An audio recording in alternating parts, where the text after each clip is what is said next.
super excited to talk about this video today and do a live reaction with you guys to Graham Stephan's video. It's actually Meet the $250,000 Man, where he interviews and talks to Ben Malla.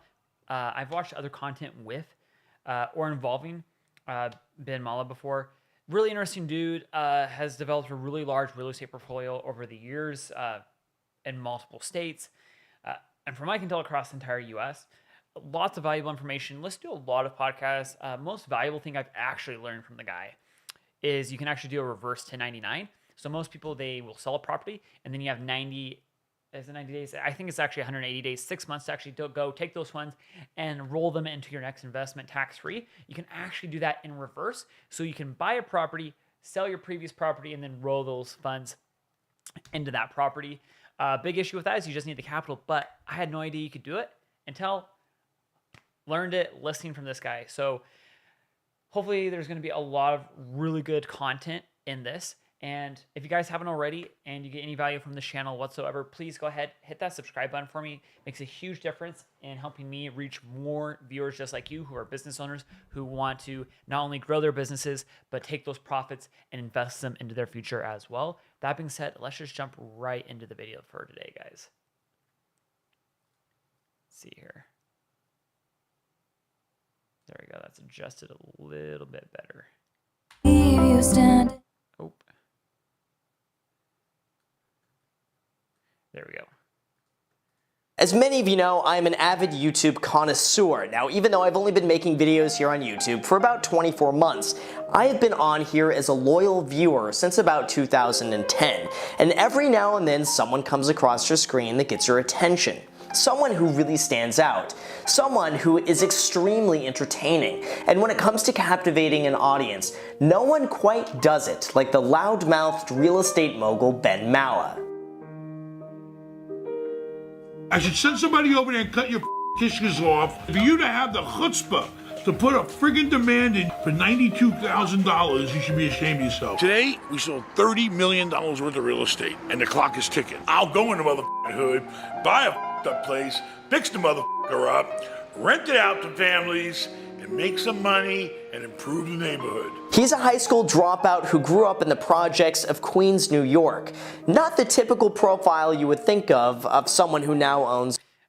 Just watching that highlight reel clips of this guy, you know, I am not a very profane guy, but I can admire his sense of authenticity where he doesn't hide the crap. He's just out there. He is who he is. He's going to curse. He's going to use the slang terms. He basically will say, yeah, I basically am a slumlord. I go into neighborhoods. I buy the crummy apartments. I fix them up. I rent them out to families. But he's like, in doing that, I make the neighborhood better. So even though he knows what he is, he's not ashamed of it. He's not prideful of it. I say he has the right amount of pride. From what I've watched, could be off. But he's just like a straight shooter when it really comes to this.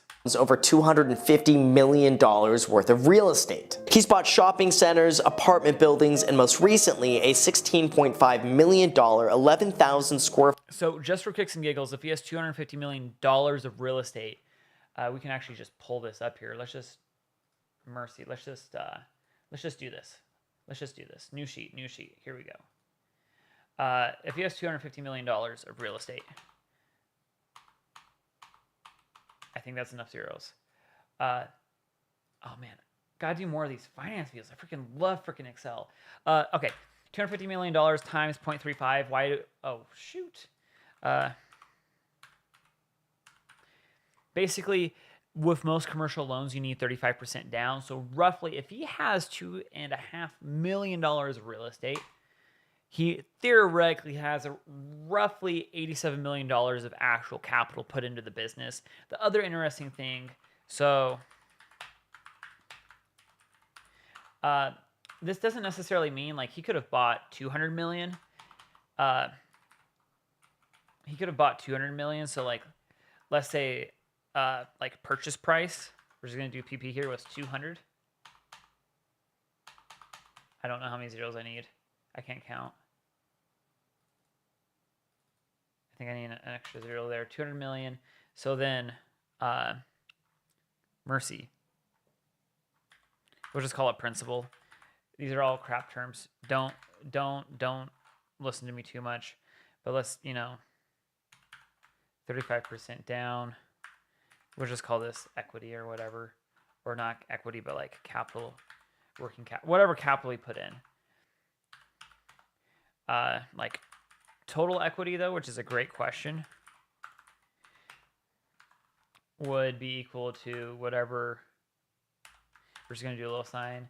It'd be that minus we paid for it plus initial capital investment. 120 million. So like if we put 70 million in and he created $50 million of enterprise value or real estate value from that, kind of crazy. Yeah. So, I mean, either way, dude's got some cash on him.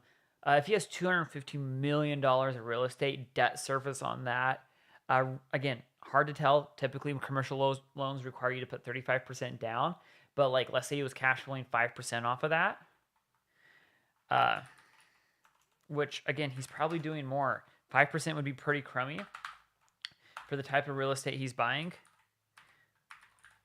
And I'm going to call this cash flow-ish because we're just saying like total gross, not like, yeah. 12 million a year, not too shabby. But again, like between when he pays out management fees, again, acquisition arm, if he has people generating leads for him, all of his management, cleaning, upkeep, renovations, repairs, margins get thin on crap real quick. But again, like if he has like a fat, like if he's getting like 8% cash on cash or like 10% per year, which typically people will say like rent should be like 1% of purchase price of property. You can multiply that. You can do all like the weird math. But like the numbers get big and the numbers also get small very quickly here. Anyways, let's just jump back to the video before I digress too far. Foot mansion for himself and his wife, which is the most expensive home in Tampa, Florida. So without knowing any information on how to contact him and without any direct connection to him, I resorted to asking the almighty Instagram for some help.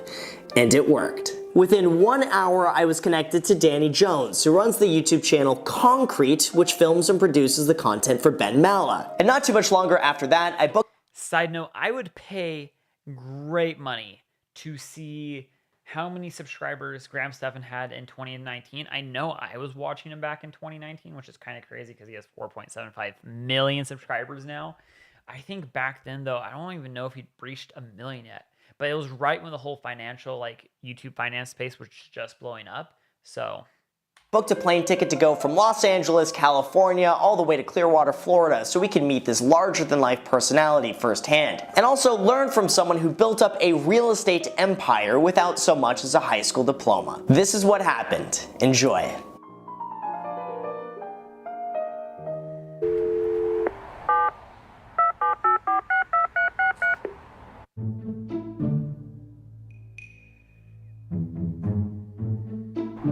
I don't think he has a doorbell. Hey, here for Ben? Oh, yeah, he's meeting with Frank downstairs. Okay. All right, having knocked neighborhoods kind of like this, not a home is quite as big as this because, again, you guys saw the intercom at like the front of the gate. A little bit hard, but like doing door-to-door sales in big neighborhoods, super common. They don't have like doorbells. And also like they are almost always gated communities. Sometimes though rich people, sometimes they really don't like gated communities. So it's really iffy. It kind of just like depends. Some people like the security and some people are like, F it, I don't want HOAs, I don't want anything, I'm gonna build my mansion out here like in the freaking swamp of Houston and it's gonna be awesome, right? And there's like 20 other people on the same street that all like work for the same company or built the same company together, freaking yellow catters drilling for oil. Anyway, it's just crazy crap. But yeah, I swear it's so funny because like the no doorbell thing, I've seen that on really wealthy homes before, and I just think it's hilarious. It's one of those things where when you're really rich, you just try and avoid everyone because people are time suckers and you don't get time back. Okay. You just have a seat on the couch. Just sit here? Yep. Okay. Sit there. All right.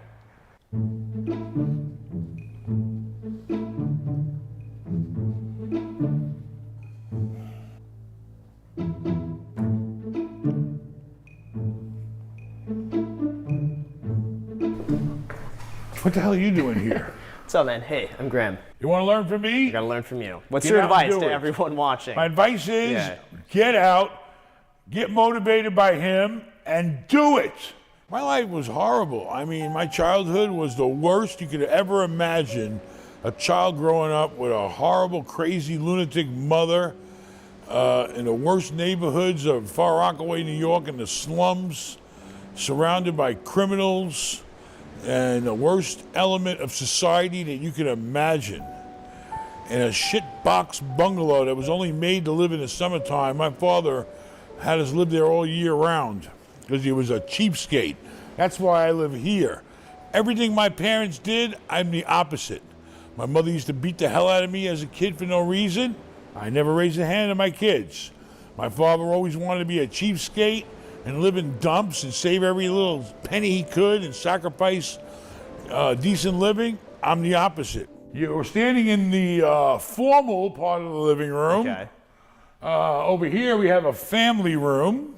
Over there is the formal dining room that we don't use too often because there's only 4 of us. So we have the dining room here. As you walk in over here, you will find the butler's. Some people have a butler's pantry. Right. This house has a butler's kitchen. I mean, you know, when I was a kid, That's funny. I always knew I wanted to make a lot of money. You know, when I moved to Manhattan, I'd go and walk past the Plaza Hotel and see all the dignitaries and big shots, and I'd say, one day I'm going to stay there. The old one, you know, right by Central Park. Eventually, I made enough money to stay there. I said, this place is a dump. I don't know what's in here. I've never been in. Yeah, that's the funny thing, because when you're poor, you look at certain things, and especially when you're younger. If you're young and poor, so like, I don't think like I grew up poor. I just feel like I grew up middle class, but I grew up in a very economically depressed area. And so funny because there's certain things that I thought were so nice growing up that I look at now and I'm like, just like he said, that place is a dump, right? It's like I would never want to do that. I'd never pay money for that because I think it'd be a terrible experience, especially compared to like what is actually out there. So like I don't know, but like if you're like a young person growing up, if you're in a city, you're at an advantage. Typically in cities, you see a little bit more. You're exposed to a little bit more. If you're a kid growing up in the country, I just advise you to look as far around as you can. It makes a huge difference in what you want to pursue and what you want to do, and kind of like shapes your view of the world just a little bit differently.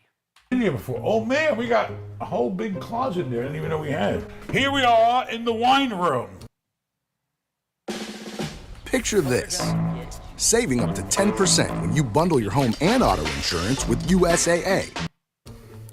And I'm going to be calling it the cry room because when my wife goes out and fills all these spaces with bottles of wine, I'm going to cry when I see the bill. Jeez. And she likes good wine, so. But this is the wine room here. I really knew real estate when I got out of the Army and I went to work for a guy that was already in real estate. Also, this is hilarious. So this video, and I mean this like in the just like most retrospect way. This video was published in March of 2019, so it's over 5 years old. It's like 5.5 years old now. I think like the dramatic music and how this was made to be interviewed as far as content goes is really like, it just says everything about the area. People now will go for like really good audio quality. They'll get good mics. They'll go for multiple shots.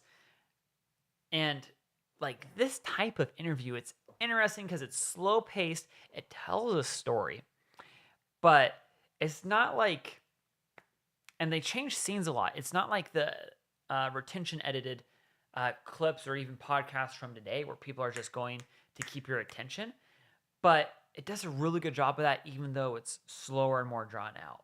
And started working for him. That's how I really knew this is it. You know, this is what I like to do. This is where there's a lot of opportunity. And what I was saying from that is basically this video has 5.5 million views. Seems like it is in part due to the simple fact that of how it was edited, watch time goes up a ton, and on YouTube, when you have high watch time, it pushes these things out. You don't need a lot of education. If you're willing to work hard You really don't need a lot of money if you think smart. See, once I got the nicest house, and I feel like I got the nicest car, then I'm pretty much done. I can retire now. I made it to the top level that I feel I wanted to be on, and I'm done. Now my kids can try to, you know, climb the ladder too. Yeah. When you do have money, the money gives you power. Because I don't answer to anybody. So that's why I'm able to compete with all the big shots in Chicago, New York, and all the REITs. Because they need all these approvals, they're publicly traded, they have boards. I don't answer to anybody. So I can put my money where my mouth is. I can go to you and say, you know what, I'm gonna buy your house. I'm not gonna pay you what the other guy's gonna pay you, but he may not close the deal. I'm gonna give you money today, hard, non-refundable. So you know, if I don't do that deal, you keep my deposit. You know, it's typical kitchen, you know, it's got a couple of sinks, a stove, microwave. This microwave is really cool, check it out. You press the button. Ooh, you got a drawer. Baby, look at that. I mean, you know, a couple of dishwashers, pretty much a fireplace here in the kitchen area. That's my lovely wife right there. Number one, to find lots this size will never happen. Yeah. The guy that built this house, he had to knock down like 3 houses. Right. You know, so he'd have to go out and buy 3 lots, and they had to all be next door to each other, which is impossible to do. He used top-of-the-line construction here. It would take 5 years to build this house now, I was told, and it would probably take all in $10 million more than what I paid. So it actually was a really good deal. Okay. I had offers in excess of $5 million more than I paid for this place. Well, it's a very unique place, that's why. You know, but you got to be careful buying unique stuff. You don't want to buy a white elephant because sometimes nobody wants it. But this house was very unique. The guy who built it, he went over the top on the construction, the design, the location. It has everything, and it's probably, and for this area, it's over the top. Yeah. There's nothing to compare to it. You know, you only live once. Those properties, although very cool, just from like a real estate point, obviously he bought this because he could, but I swear those properties are always like the hardest to sell. Now this one might not be as hard just because it is so unique and you're selling to a different price point. I just always think of like the nicest houses in the neighborhood, especially because the issue with like the nicest house like in middle class neighborhoods is, especially if they're like bigger or substantially nicer, let's say like 20-30% above the rest of the market, it's like, why wouldn't the person who's going in that go be in the next up neighborhood per se, right? As far as like price, socioeconomic status go and all that, they tend to be a little bit harder. When you're at like the top of the top though, with properties like this, I feel like it's easier, and it's just in a high traffic area, but still, such a big house, such a unique house. That's just like the only thing. And if I ever bought that, that's what I'd be worried about. Is like, what if I need to sell it in the future? But that's just how my brain works. And if you're going to work hard in life, you should enjoy your money.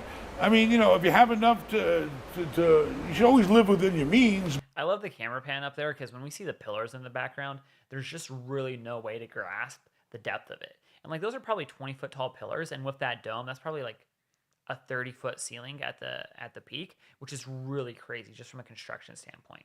The other thing I wanted to say though is he always hits on really hard how he hasn't raised money, he doesn't have investors, he doesn't report to a board or all of these other institutions, so he will just close deals. That's his competitive edge. He might not have as much money, he might not have as much liquidity, but he has built his empire brick by brick and slowly, and he can get the deals that he wants because he can set better terms than his competitors. But, you know, what's the point of making a bunch of money if you're not going to spend it and give your family the best life possible? I agree. Did you see the house I grew up in?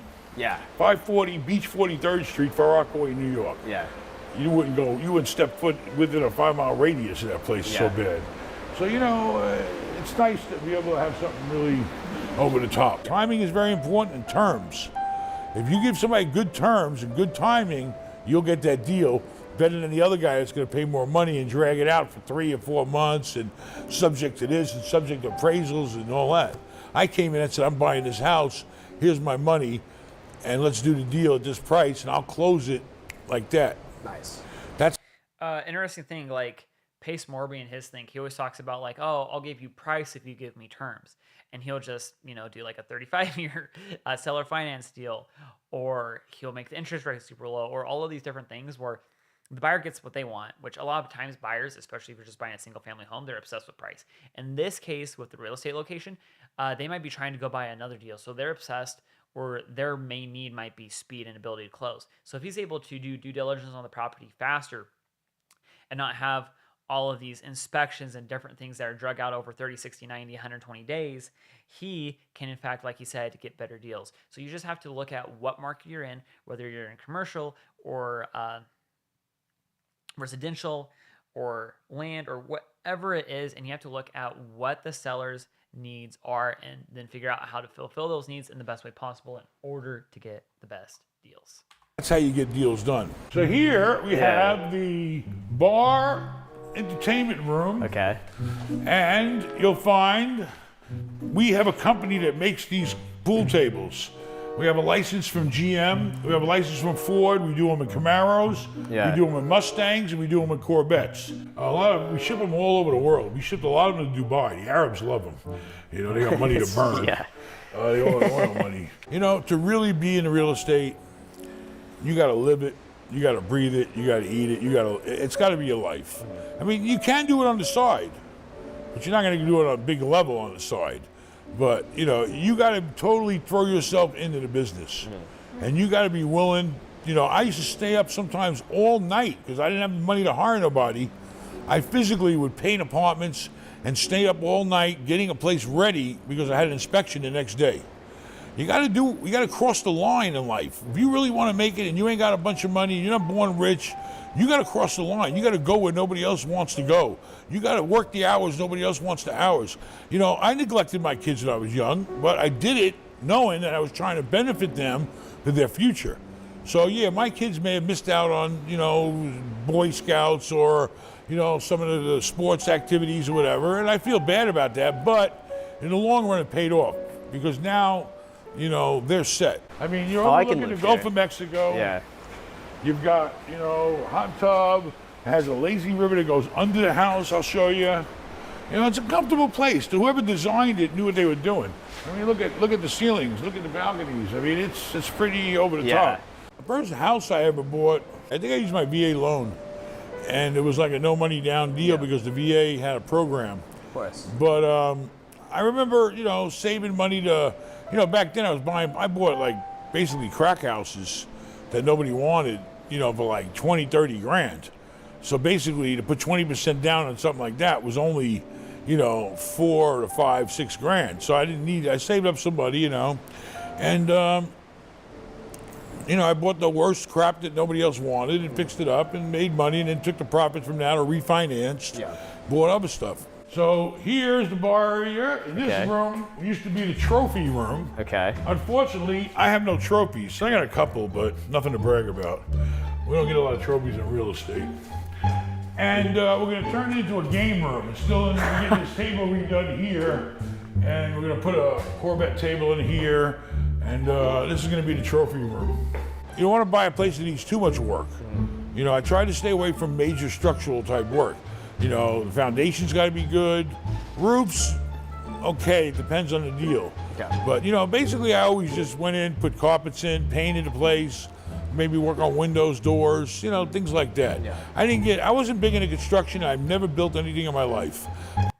Yeah, and I think there's a lot of wisdom in this. I mean, a lot of people might call what he's doing here like the landlord special, for example. But also, like, when you get into foundation stuff, one, it's extremely complex. You're most likely not going to be able to do it yourself. So your ability to leverage your time in order to build equity in any property is going to be mitigated by having to hire a third-party company to come in and fix the foundation, if that's even possible at all. And roofs get stupid expensive because it's not just, the shingles, right? If the shingles are bad, you probably have bad rafters. If you have bad rafters, you also have bad plywood, and you probably have bad insulation as well. And by the time you just tear all of that off, it adds up so quickly. And roofs are big from a square footage perspective. They cover the floor plan of the home. So you really got to like look at those. Those are the two really big things. Most of the time, funny enough, if you have a good roof, good foundation, most of the house, it can be beat up, it can be tore out, but it's easily fixable compared to like if you start having to like rip the roof off or fix the foundation. Those are just headaches. Instead of being a builder, I call myself a rebuilder. I would take something that was already built, beat down, bring it back to its original condition, and make it live again. I started off with a couple of lions. I started off with that one, the male and female, to represent me and my wife, and a friend of mine had them for sale. And then, I don't know, my kids thought I started collecting lions. Next thing I know, this one shows up. It was a gift from my son. There's another one that Danny stole. The first deal I ever did, I think I paid somewhere around $27,500. It was actually a duplex. Really? There we go. Duplexes, guys. It was one unit down and one unit up. Okay. Both units were like 3-bedroom units. Those units rented. Once you cleaned them up and, I fixed everything up and it passed inspection, those units rented even back then. We're talking around late 80s, maybe early 90s, late 80s, early 90s. Those units were renting for like $800 a piece. That's a lot. So I took a piece of crap and, I used to buy, whatever it took. I'd buy used carpeting, clean it up. I'd buy used materials from secondhand places, buy the cheapest stuff I could to make it work right. And, didn't spend that much fixing them up, but, made them decent and safe. And so I took a piece of garbage I paid $27,500 for, probably threw another maybe $7 grand into the place. And I hired guys off the street to help me in painting and all that crap. And then, so I'm into the place, say, for $35 grand, based on $1,600 a month income, it's now worth $150,000. Because now it was a decent looking place. I had 2 contracts in the housing authority proving that I had the rent coming in. The tenants only had to pay nothing or $20-$30 a month because they were low income. And I went to the bank and I refinanced it and got a loan on it for probably $100 grand back then. And I got an office here. And that's how you make money in real estate. Let's see. Where I try to get some work done. And the office has a library upstairs. Holy crap. Just for show. So, and then across that bridge is a whole entire guest house. Okay. And the movie theater. No way. No way. No way. How could you have a house without a movie theater? What does he go out to the movies? Find a deal that has some kind of potential where you can make it better, you can create value, you can get some sweat equity in it. It's called value add. Yeah. And typically there's always going to be a place like that. People die, people retire. There's always a house even you can fix up. Let me tell you another good thing that I did very well on. I did very well on student housing. You can go out and you can buy, let's say you just buy a house. You buy a house, and let's say that house is a big house with 4 bedrooms in it. With students, you don't rent the whole place out. You rent it by the bed. Right.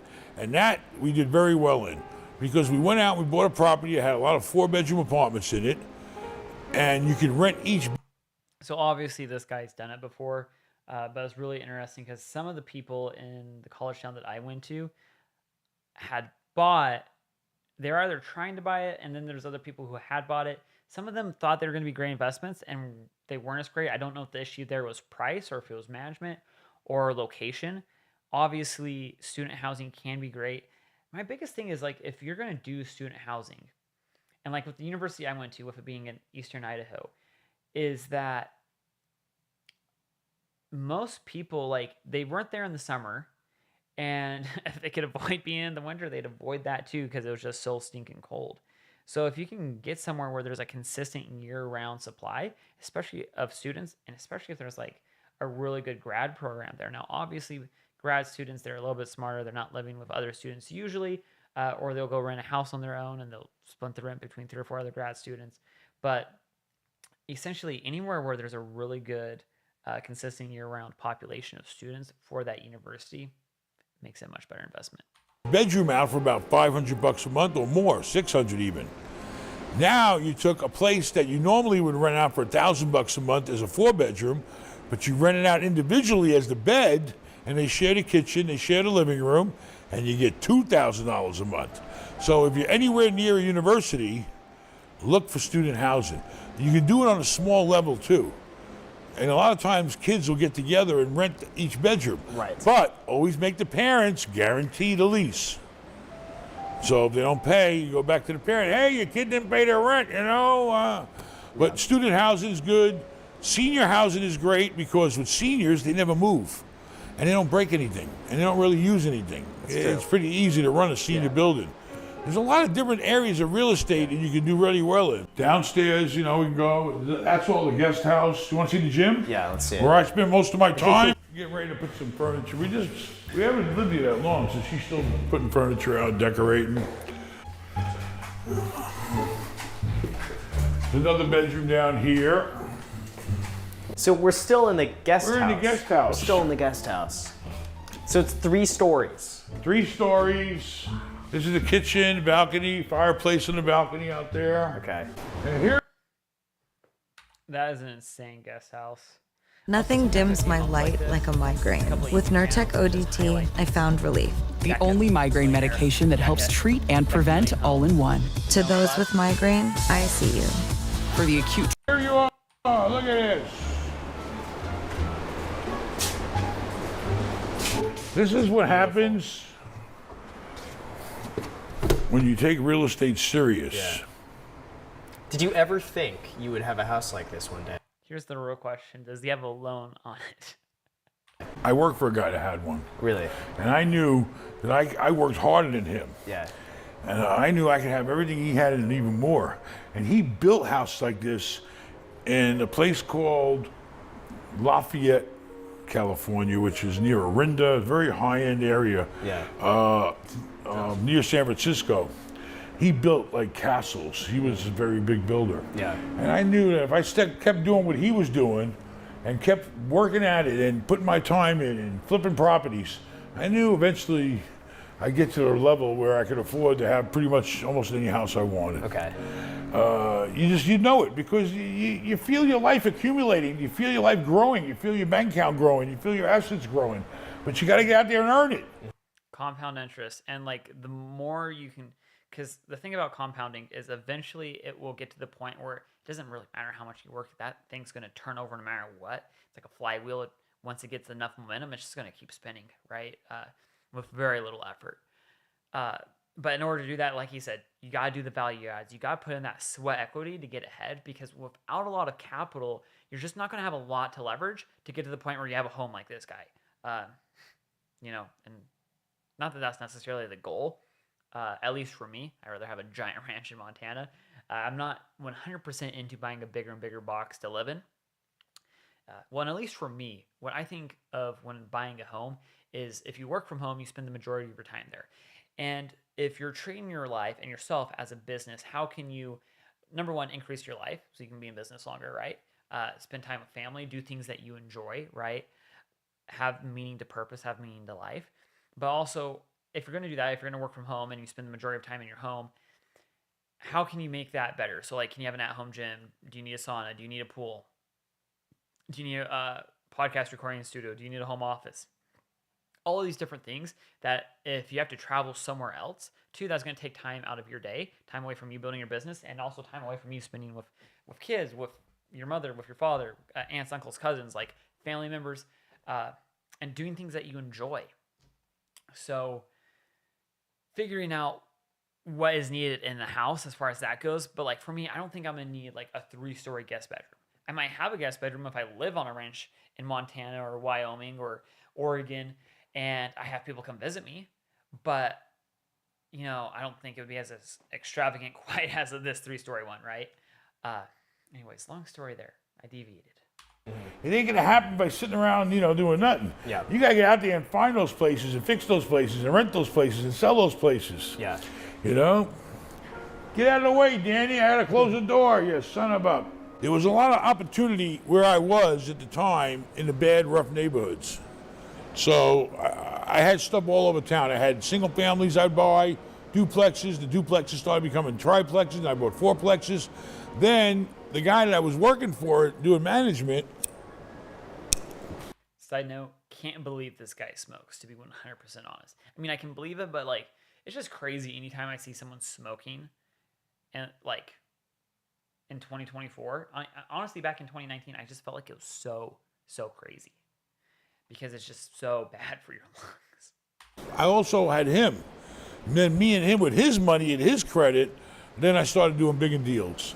His elevator, it's got no roof.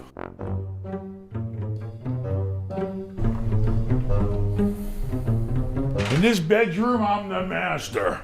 Here's the way to the master bedroom. She's got her toilet, I got mine. And I just had, you know what a Toto toilet is? What's that? A Toto toilet attaches, it's not a bidet, but it acts like a bidet. It attaches to your toilet seat. I've seen that. And it shoots water all kinds of ways. You control the temperature, you control the pulse. Oh, let me tell you, once you have one, you can't live without one. We started growing very, very large in the apartment business. And that's pretty much all I ever did was apartments. And it was affordable housing too, mostly. Then when I decided to move out of California in 04, because the market was really high in 04 in California, you got to know when it's time to sell. You don't want to miss the boat. You know, it's a market just like anything else. Real estate's up, real estate's down. You got to buy when it's down. You got to sell when it's up. So I came to Florida. I found this area had a lot of growth in it in the middle of the state. Miami was too expensive. North Florida was too cheap, and this was just right in the middle. So we grew in the hotel business. We found that to be very lucrative, fixing up beat up hotels, making them nice and running them. And then about 5 years ago, I decided that I wanted to limit the management, because hotels are management intense, apartments can be management intense, but retail is not. You don't have the potential to make a lot of money in retail unless you're a developer. Or if you can find one, beat up and fix it up and rent it out, you can. But typically I wanted to slow down the management. Retail is no management. You buy a retail shopping center, you know, the tenants are there running their business. Everything that goes on inside that business is their problem. I'm just responsible maybe for the roof and the exterior. You basically collect the rent from a business owner. The other great thing when you're doing retail or any type of commercial property, we'll see if he talks about it, is there's just triple net leases. So they can even, in certain aspects, not only are they more simple because you're not fixing the toilets, you're not paying the property taxes, you're not taking care of all of this other crap, but because of that, they can also be like more profitable in addition to being lower maintenance as well. Owner, and that's the end of it. You don't have to worry about nothing else. And they typically don't move a lot if they're making money, because that's their their livelihood. Yeah. The master bedroom, balconies, fireplace. You know, you gotta take care of your housekeepers. They ain't gotta carry laundry everywhere and all that. You set them up with washers by the rooms. When things are far away, it's very hard to deal with. And you don't want to hire management companies, because then you're not in control of your own investment, and they can do things you don't want them to do. It's not their investment. They're not going to protect the investment like you are. So, So if you're operating at scale like him, I would totally agree. If you're not there yet, I think management companies are a phenomenal way, like especially if you're growing your business or you still have a 9-to-5 job and you're putting money aside into real estate to produce that cash flow to give you more financial freedom in the future, or for tax write-off purposes. I think there is in the beginning a certain level of necessity to have like a management company like that. And again, it's not the best option. The best option is for you to control your asset 100%, 100% totality, right? But sometimes you have to weigh what the opportunity cost is between you spending more time managing a single rental versus investing in your business, right? And you have to weigh in just investing in your business and putting all of your money into your business versus taking money out of your business and then putting it into real estate like a rental property. the biggest thing was, not be so spread out, because I didn't want to be no big giant company. I was happy just being a good, strong family business, with kids coming in and helping me, and just all of us working together. Yeah. So the tech room where's the light? Oh, it turned automatic. Get it in your hole. That's where we keep the brain. This is insane. All the camera servers. We should if we keep Danny in that room, he'll get smarter. It literally has AC to keep all of this cool. a decent night's sleep. 16 AC unit controls here. The worst thing in the world is Shopify has impacted our business heavily. It gives us a platform. you don't want to work for free. It's like I went out this week. The market is ridiculous. The prices make no sense right now in apartments. Basically, we sit down, we look at the numbers, and we say, wait a minute. We're going to invest millions of dollars in this deal, and we're not going to get no return or very little return. We're working for free. You don't want to do that. Okay. You want to make sure that there's some upside in that deal, whether it's on the sale, whether it's on the monthly income. You don't want to work for free, because then you're not going nowhere. You're like that hamster in the wheel, and you're just constantly pedaling, but you're not going nowhere. You got to make sure there's a plan. You got to have a plan. You got to have goals. All right, now we're going to show you. You feel like doing a little bowling? Let's do it. You almost look like the size of a pin. He could be one of my pins if I ever lose one. But everybody can change. I grew up in the worst place in the world, but I always knew growing up in the hardest, horrible places, I mean, it was dangerous. I always knew I wanted a better life. Right.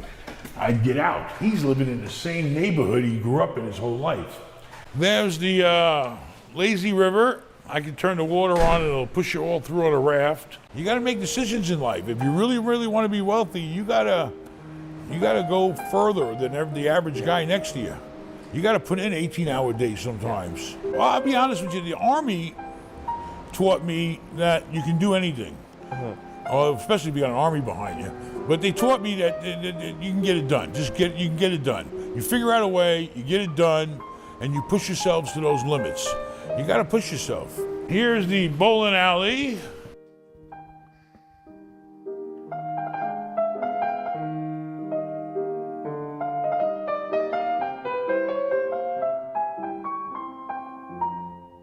Get out, go online, find a real estate agent. There's plenty of them out there. A real estate agent will work for free for you. They get paid by the seller. Get a real estate agent that's going to find you exactly what you need and what you want. Go online, look on the MLS, go on all the websites there are. Find something in your area that you can afford. The most important thing is get your credit right. Make sure you got good credit.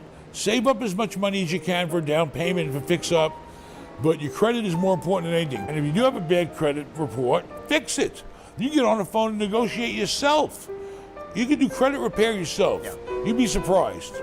Medical, school loans, student loans, things like that. You can get on the phone and get a plan with that person to get it off your credit report. Yeah. And then, even people that were bankrupt. Bankruptcies only last 7 years. After 7 years, they pretty much forgive you. All those short sales you were doing back then, all those people are forgiven. Of course. And now they get to go out and get a second chance. Yeah. Believe me, the banking world is very forgiving. Banks will loan you money to fix it up. They'll loan you the money to buy it and fix it up, and they're taking the biggest risk. Typical deal, if you go out and buy an FHA deal today, you're only putting 3% down. That's $3,000 on every 100 grand. If you find a house for 200 grand, you only need 6 grand. Or, you find a fixer-upper, and... Honestly, the hardest thing in those scenarios is finding a property. Like, I was looking to do that in Denver 3 years ago. But the issue is they have a price per door or total purchase price in the underwriting that FHA loans will fund. So sometimes you have to move areas if you want to make that happen, because I could not find properties. They were all like $100,000 over per door in order to actually get that funded by an FHA loan. But again, it's just like, what are you willing to sacrifice to achieve financial freedom? What are you willing to sacrifice in order to get what you want? And the thing is, most people aren't willing to do it. Most people are willing to put up with the bull crap to stay where they are in mediocrity. It's just simple truth. I don't like it, but it's just how people are. They don't like change. And yeah. And tell the bank, okay, I want to buy it, and I want you to loan me money on its value today. But then as you fix it up, they'll give you more money. Yeah. There's all types of loan programs. The most important thing is be friends with the bank. The bank is your friend. They're the ones with all the money. They make money on loaning you money. And that's how the whole machine works. But anyway, that's the story. When it comes to someone you can learn from and look up to, Ben Malla is it. He speaks from a place of authenticity without a filter and without any hidden agenda. He is truly a selfless person at heart who enjoys teaching and Yeah, just don't smoke. spreading the gospel of real estate. He should serve as an incredible first-hand example that anyone can make it in this business, that anyone can achieve what he has, as long as they have the determination to succeed and the willpower to always be learning. I've also been told that Ben will be reading the comments you read on this video, so if there's anything you want to say to Ben and have him read it, now is your time to do so if you just comment anything down below and let us know what you think of the video. And most importantly, I would... So basically, he won't be doing that on this video because it is a reaction, and this video is over 5.5 years old. Anyways, hopefully this video was helpful to you. If it was at all, please subscribe to the channel, and also let me know what videos you want to see me react to down below in the comments if there is anything out there. It just helps me. I'm kind of going through right now, and I've devised a sort of strategy. I'll be 100% honest and straight to you, because one of the things we do at Landing Media is we help you become a better marketer to grow your business and then take those profits and invest them. So one of the things that I have been doing, and this is my strategy and it's been working relatively well, is I look at people with over 1 million subscribers. I go to the popular tab and I look at their most viewed videos, and I look and see how I can take that video and recreate it, a thumbnail with my face on it. And if it's easy, it's a super shoe-in. This one was a little bit harder to do, but once I figured it out, and you know, it's been going relatively easy, because my normal videos, I get between 50 and 100 videos when I post a regular video on my channel. When I do a live, just like this, even though I only have 6 live views during this whole thing, I've had no more than 3 concurrent viewers the whole thing, which is like, it's like, why am I doing this, right? But I'm looking 30 years down the road with what this could be, and the potential of it, and helping people like you have a greater impact in your lives. Hard thing to do sometimes when you're in the moment and you are literally the only person on your life. But what I'm doing with these videos is I'm, you know, instead of getting 50 to 100 with the most popular videos of other creators that I can provide my input, my knowledge base, and provide a little bit of value there with really good pre-existing content, I've actually been seeing that I've been able to get between 100 and even 1,000 views on videos. And the most popular ones, because I just kind of started doing this because I was like, I watch YouTube anyways, I'm gonna do reaction videos to them. But guess what?